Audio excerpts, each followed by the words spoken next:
दोस्तों नमस्कार। आपका स्वागत है हमारे चैनल पर, जहां हम लाते हैं वो कहानियां जो दिल को छू जाती हैं, सोच बदल देती हैं और हमें याद दिलाती हैं कि असली ताकत सिर्फ शरीर में नहीं बल्कि दिल और हिम्मत में होती है। आज हम सुनाने जा रहे हैं एक ऐसी कहानी जो औरतों की आवाज़ है, जिनकी बहादुरी इतिहास ने कभी भी सही से नहीं सुनी। यह कहानी है द वोमेन बाय क्रिस्टन हन्ना। 1960 का दशक, अमेरिका वियतनाम युद्ध में डूबा हुआ। हर जगह जवानों की चर्चा है, लेकिन किसी को ये नहीं पता कि कुछ महिलाएं भी उस जंग का हिस्सा बनेंगी। कैलिफोर्निया के एक छोटे से शहर में रहती है फ्रैंकी मैकग्रा, एक 20 साल की मासूम शर्मीली लड़की। उसका परिवार अमीर है, सम्मानित है और उससे उम्मीद की जाती है कि वे एक सभ्य लड़की की तरह जिंदगी जिए, शादी करे, परिवार बनाए, बस इतना ही। लेकिन फ्रैंकी के दिल में कुछ और है। वह अपने भाई फिनले को युद्ध के लिए जाते हुए देखती है और उसके अंदर भी एक सवाल उठता है, क्या मैं भी कुछ कर सकती हूँ? भाई के जाने के बाद फ्रैंकी नर्सिंग स्कूल में दाखिला लेती है। वह अपने परिवार को बताए बिना यूएस आर्मी नर्स कोर में शामिल हो जाती है।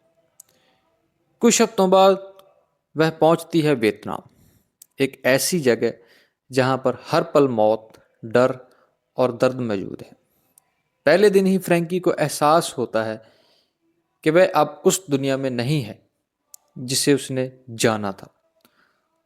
हर और घायल सैनिक, गोलियों की आवाज और युद्ध का अंधेरा। लेकिन धीरे धीरे वह अपने डर पर काबू पाना सीखती है। वह दो और महिलाएं नर्सों, एथिल और बार्ब से मिलती है। तीनों एक दूसरे की हिम्मत बन जाती हैं। वो बहनें बन जाती हैं, खून से नहीं पर जंग के अनुभव से। दिन रात फ्रैंकी और उसकी सहेलियां घायल सैनिकों को बचाने में जुटी रहती हैं। कभी कभी दिन में 100 मरीज, कभी किसी जवान की सांसें उनकी हथेलियों में थम जाती हैं। फ्रैंकी अब समझ चुकी है, यह सिर्फ युद्ध नहीं बल्कि इंसानियत की परीक्षा है।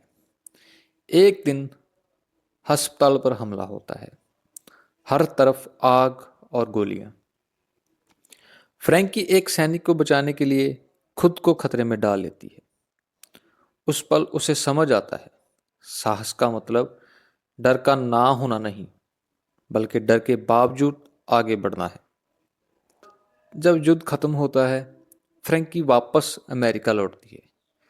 वह सोचती है कि अब उसे सम्मान मिलेगा, लोग कहेंगे thank you for your service. लेकिन कुछ और ही होता है। लोग वियतनाम युद्ध को नापसंद करते हैं। कोई विश्वास ही नहीं करता कि औरतें भी वहां गई थी। फ्रैंकी को झूठी कहा जाता है। कोई उसकी कहानी नहीं सुनना चाहता, यहां तक कि उसके अपने माता पिता। वो भी कहते हैं वो सब भूल जाओ फ्रैंकी। लेकिन वो कैसे भूले? हर रात उसे अपने साथियों की चीखें सुनाई देती हैं। वो अकेली पड़ जाती है। कई साल बाद फ्रैंकी को एहसास होता है कि अगर दुनिया नहीं सुनेगी तो उसे खुद अपनी कहानी कहनी होगी। वह लिखना शुरू करती है, अपने अनुभव, अपने डर, अपनी बहादुरी। वह उन औरतों के नाम याद करती है जो वियतनाम में मरी, पर जिनकी कुर्बानियां इतिहास ने बुला दी। अब एक वॉइस बन जाती है हर उस महिला की जिसने समाज की सीमाओं को तोड़कर कुछ बड़ा किया। कहानी के आखिर में फ्रैंकी अपने अतीत को स्वीकार करती है। वह जानती है कि दर्द मिट नहीं सकता, लेकिन अब वह शर्म नहीं, गर्व महसूस करती है। वह समझ चुकी है वो अकेली नहीं थी, वो द वोमन में से एक थी वो महिलाएं जिन्होंने इतिहास में नई कहानी लिखी। औरतें सिर्फ युद्ध के बाहर नहीं, युद्ध के भीतर भी जीत सकती हैं। उनके पास वो ताकत है जो दुनिया को बदल सकती है। तो दोस्तों, द वोमन एक ऐसी कहानी है जो हर दिल को छू जाती है।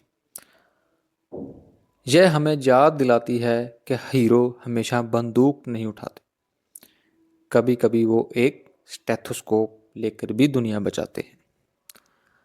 अगर आपको यह कहानी पसंद आई हो तो वीडियो को लाइक करें, कमेंट में लिखें हर औरत एक योद्धा है, और ऐसी ही प्रेरणादायी कहानियों के लिए चैनल को सब्सक्राइब करें। धन्यवाद। आप सुन रहे थे the women by Kristin Hannah.